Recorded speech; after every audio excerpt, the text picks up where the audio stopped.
সবই মায়া, সবই মায়া, সবই মায়া, সবই মায়া, সবই।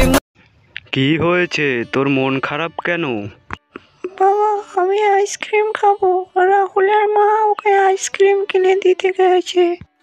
বাবু, তুই তো বুদ্ধিমান, তাই না? হ্যাঁ, আমি জানি বাবা, আমাদের কাছে আইসক্রিম কেনার মতন টাকা নেই। বাদ দাও, তুমি আজকে কি রান্না করেছো ওটাই আমি খাবো। তোর পছন্দর খিচুড়ি, তুই খেয়ে নে, আমি কাজে চলে যাচ্ছি। বিশুর কষ্ট পাওয়ার মুখটার কথা হরির মুখে ভেসে উঠছিল।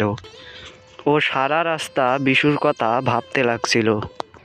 যদি আরও কিছু টাকা আমি ইনকাম করতে পারতাম তাহলে বিশুকে আইসক্রিম খাওয়াতে পারতাম। ওর খুব খাওয়ার ইচ্ছে। হে ভগবান, আমায় সাহায্য করুন। ভগবান হরির কথা শুনে নিল আর তার সামনে গিয়ে দাঁড়ালো। বাবা, আমি তোমার কষ্ট বুঝতে পারি। তুমি তোমার ছেলের ইচ্ছা পূরণ করতে চাও। হে ভগবান, আপনি সত্যি আমার সাহায্য করবেন? আমার ছেলে আইসক্রিম খেতে পারবে, সত্যি বলছেন আপনি? হ্যাঁ, এই নাও, তোমাকে কিছু আইসক্রিমের বীজ দিচ্ছি। বৃক্ষদেব হরিকে কতগুলো বীজ দিল। এগুলো তুমি তোমার জমিতে পুঁতে দাও। পরের দিন এগুলো থেকে যা গাছ বেরোবে তাতে আইসক্রিম হবে। আইসক্রিমের গাছ? হ্যাঁ।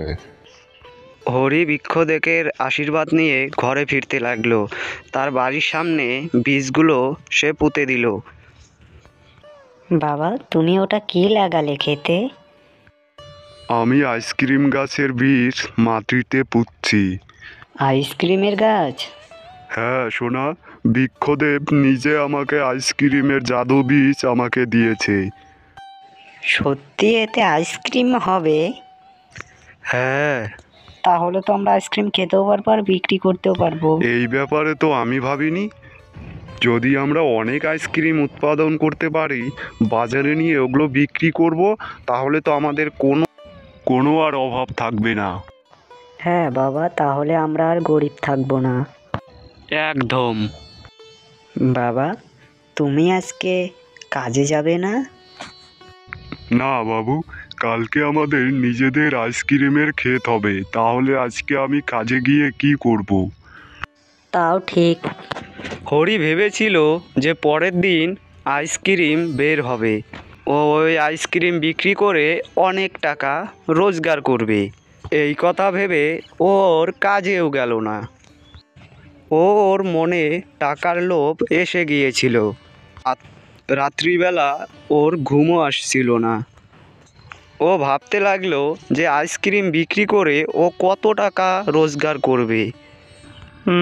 আমি একটা আইসক্রিম কত টাকা বিক্রি করব? সব আইসক্রিম কি আলাদা আলাদা হবে নাকি একরকমই হবে? সকাল হয়ে দেখতে পারলো হরি তার জমিতে কিচ্ছু বের হয়নি।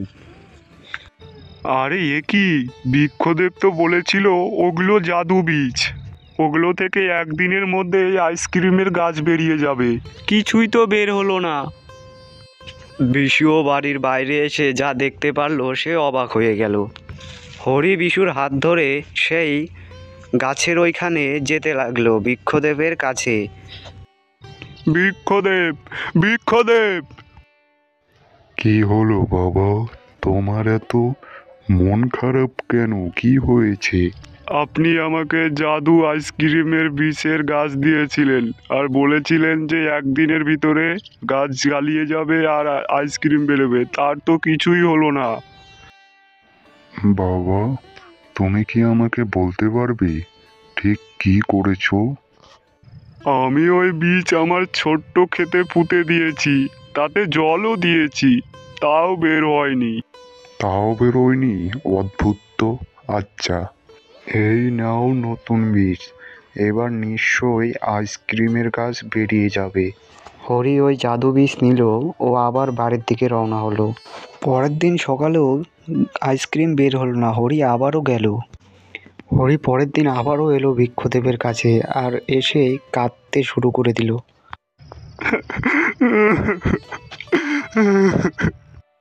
বৃক্ষদেব, আপনি আমার দারিদ্রতার এরকম মজা উড়াবেন আমি ভাবতেও পারিনি। শোনো বাবা, আমি তোমার সাথে মজা করিনি।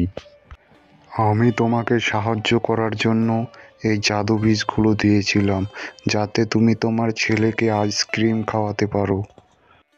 আপনার দেওয়া বীজ দিয়ে আমি কত স্বপ্ন দেখেছিলাম যে তাতে আইসক্রিম হবে, তাতে আমি হাটে নিয়ে বিক্রি করব, আমার কোনো অভাব আর থাকবে না।